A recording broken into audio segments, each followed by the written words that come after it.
আলাইকুম রহমতুল্লাহ বারাকাতুহু। বিশেষ করে রিফাত মাজার ইংলিশ পেজ থেকে দেখাচ্ছি ব্রাহ্মণবাড়িয়া বাঞ্ছারামপুর থানার অর্থাৎ যে মেন যে ইয়াটা রয়েছে, ওকে, হ্যাঁ, তারা পরিষ্কার পরিচ্ছন্ন করছে, ঠিক আছে।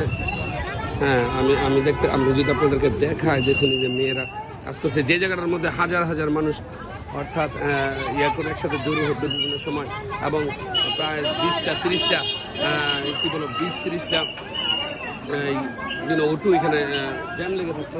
আজকে দেখুন সেখানে কিন্তু জ্যাম নেই, কারণ এই ছাত্রছাত্রীরা কাজ করছে বাংলাদেশের বিভিন্ন ভার্সিটিতে পড়ে যে ছেলেগুলো রয়েছে, অর্থাৎ হ্যাঁ তারা কাজ করছে, ঠিক আছে। দেখাই, হ্যাঁ, তারা এই মেয়েগুলা কাজ করছে।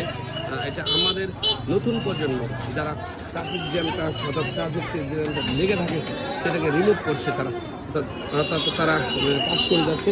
আগে এখানে প্রচুর পরিমাণ জ্যাম ছিল জায়গাটার মধ্যে। তো দেখুন একদম বাঞ্ছারামপুর যে পান কেন্দ্র, ঠিক আছে, দেখুন এই যে মেয়েগুলো হ্যাঁ রুদ্রে পড়ে এত কাজ করছে, কতটা কষ্ট রুদ্রে পড়ে, হ্যাঁ, এখন আর জ্যাম নেই তেমন, তারা কাজ করে যাচ্ছে।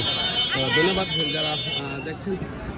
আমি আপনাদেরকে দেখানোর চেষ্টা করছি ব্রাহ্মণবাড়িয়া বাঞ্ছারামপুর যে থানাটি রয়েছে মেইন কেন্দ্র, যেতে ছেলেমেয়েরা ট্রাফিক নিজেরাই ট্রাফিক অর্থাৎ কার্যটা পরিচালনা করছে, অর্থাৎ বিভিন্ন ইউনিভার্সিটির ছেলেরা যারা ঢাকার অর্থাৎ বাঞ্ছারামপুর বাইরে পড়াশোনা করে, জায়গাটা একদম ক্লিয়ার রয়েছে, অর্থাৎ তারা কাজ করে যাচ্ছে অসাধারণ বলি, একদম দেখুন তারা সুন্দরভাবে কাজ করে যাচ্ছে আমাদের নেক্সট প্রজন্ম। ধন্যবাদ যারা